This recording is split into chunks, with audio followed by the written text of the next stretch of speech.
The Rule 702 gap, why Utah custody evaluations need real evidentiary scrutiny. In most areas of litigation, expert opinions are supposed to face meaningful evidentiary scrutiny.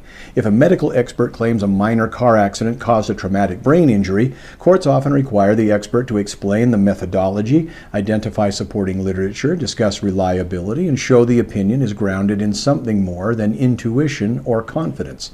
But in child custody disputes, the evidentiary culture often looks quite different.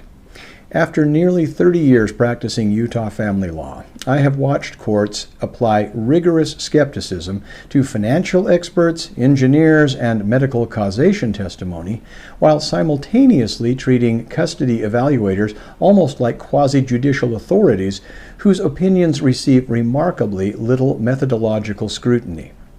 And that gap deserves serious attention. The core problem is that custody evaluations often function as evidentiary black boxes.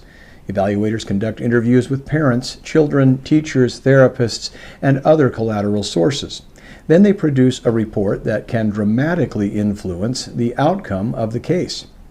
But much of the underlying factual foundation is effectively unreviewable. Many interviews are not recorded. Many statements are filtered through evaluator summaries rather than preserved directly. Many conclusions rely heavily on subjective interpretation instead of reproducible methodology. So judges are often being asked to rely on conclusions without meaningful access to the underlying information from which those conclusions supposedly emerged. That is not a healthy model for cases involving constitutional parental rights.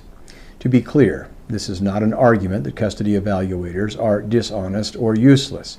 Some are thoughtful and careful professionals doing difficult work under difficult circumstances.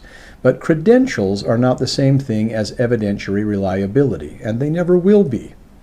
Evaluators routinely offer sweeping conclusions about concepts like emotional safety, coercive dynamics, alignment, protective parenting, or strict parenting without clearly identifying the methodology used, the scientific support for the conclusion, the limits of their opinions, or competing explanations for the behavior being described. In other areas of litigation, courts routinely ask experts a simple but important question. How do you know? In family law, courts sometimes settle for, because the evaluator said so. Those are not equivalent standards. Now people often ask, if the science is weak, why not just file Rule 702 motions under the rules of evidence? The answer is more complicated than many people realize. Custody evaluators serve an important institutional function. Family courts are overloaded, judges operate under enormous docket pressure, and lengthy custody evaluations often function as organizational shortcuts. Large, synthesized narratives that help courts process emotionally and factually complicated cases more efficiently. That incentive structure matters. Serious Rule 702 hearings take time, judicial labor, and a willingness to scrutinize methodologies courts may have accepted for years with relatively little resistance. Another major issue is the lack of recording. One of the most common objections to recording custody evaluator interviews is that recording devices may inhibit candor or increase stress for children and parents. That concern is not frivolous, but the countervailing concern is enormous. Without recordings, courts cannot independently evaluate tone, omissions, questioning methods, context, or circumstance. Parties cannot meaningfully test accuracy. Appellate review becomes extremely limited, if at all possible, and evaluators effectively become the sole interpreters of what was allegedly said. There's no record, after all. We don't know if anything was said. In almost every other high-stakes evidentiary setting, preserving the underlying record is viewed as a safeguard, not a threat.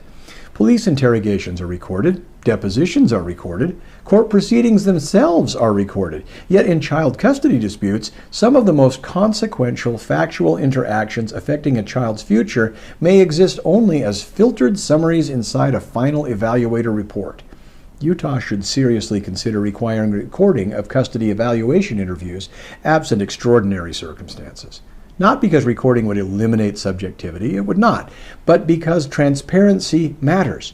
If evaluator opinions are going to shape decisions about where children live, who rears them, and how much parent time a mother or father receives, then those opinions should be as transparent, testable, and reviewable as possible.